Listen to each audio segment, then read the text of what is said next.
Welcome to my vlog. So for today's video is mag-skincare tayo sa mukha natin. So, fresh ako ngayon kasi katapos ko lang maligo. So ito siya. Magpapahid muna tayo ng skincare. Sa una, ito yon. Kailangan natin ng bulak. Ito, mura lang bili ko nito. Kaya nakatipid ako. At saka ito, ayan, matagal na to sa akin. Malaki kasi siya kaya hindi siya nauubos. Hindi ako araw-araw gumagamit nito. So, kapag naligo na ako ngayon, hindi na ako gumagamit panggabi. Depende na lang. Ayan. Depende na lang kapag pag yung ano ba yung alikabok. Ayan. So, ito siya. Ipunas lang natin. Ayan. Ito matagal na akong gumagamit nito, guys. Mga years na.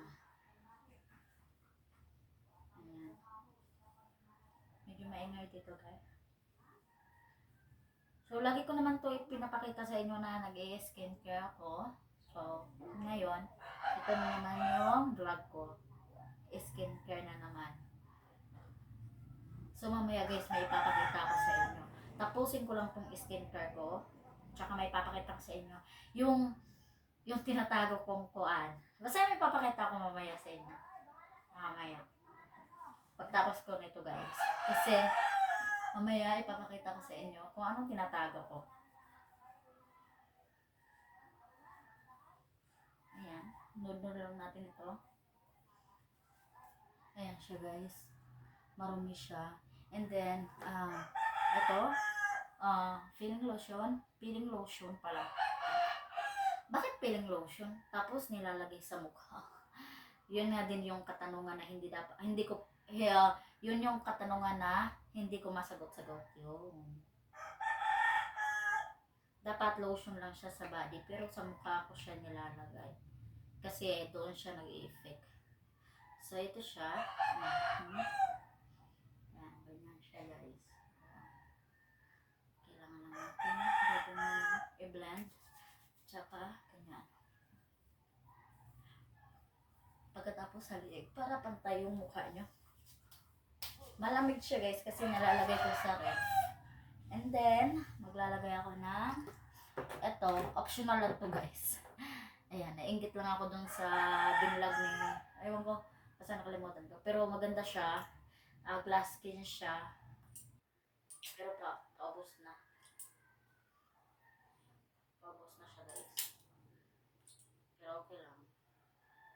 At least nagamit. Hiyang din ako nito guys. Kapag hiyang ako, ayan, hindi ko siya titigilan gamitin.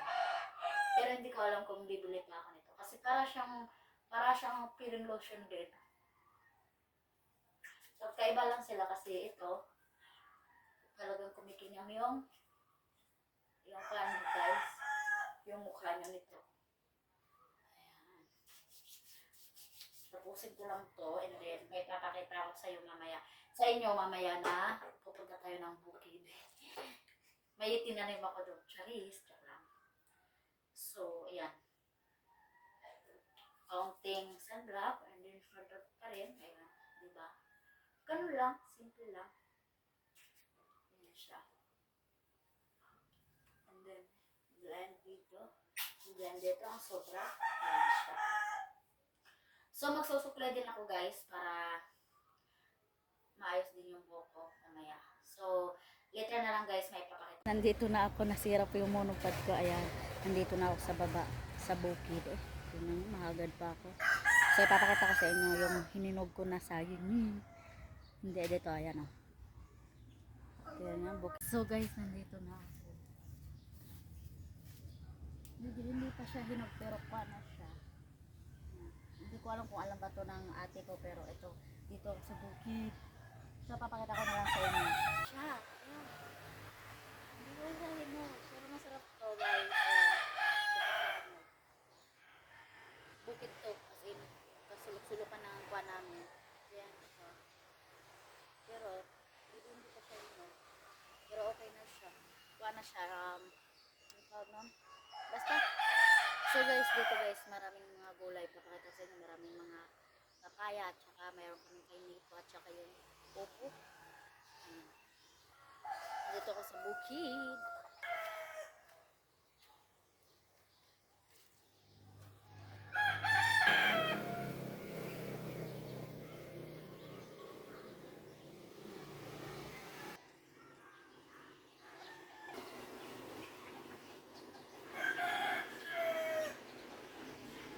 nandito na ako sa bahay. Ayan. Medyo mainit. So, yun lang guys. Salamat sa panonood. Please subscribe my YouTube channel. Bye-bye!